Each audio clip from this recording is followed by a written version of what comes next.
السلام علیکم، میں ڈاکٹر ساکی یونان سے اور 20 نومبر کے اہم واقعات۔ آج 20 نومبر کو بچوں کا عالمی دن منایا جا رہا ہے۔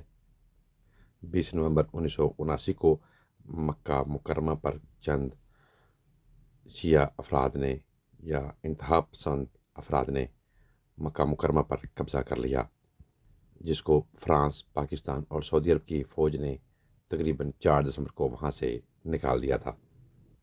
20 نومبر 1750 کو میسور کے شیر ٹیپو سلطان کی پیدائش ہوئی تھی۔ 20 نومبر 1974 کو کلکتہ ہندوستان کا دارالخلافہ مقرر کیا گیا۔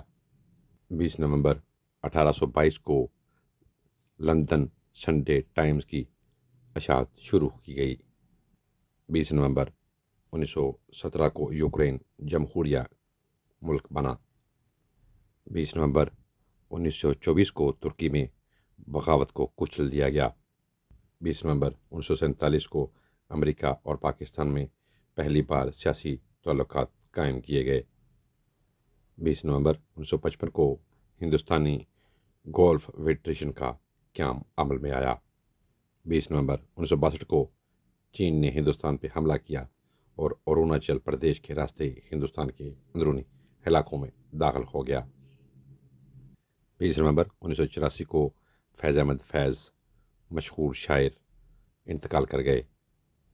20 نومبر 1990 کو عراقی صدر صدام حسین نے 2 لاکھ فوجی کویت بھیج دیے۔ 20 نومبر کے حوالے سے یہی معلومات تھیں۔ اجازت دیجیے، اپنا بہت سا خیال رکھیں۔ ٹیک کیئر، اللہ حافظ۔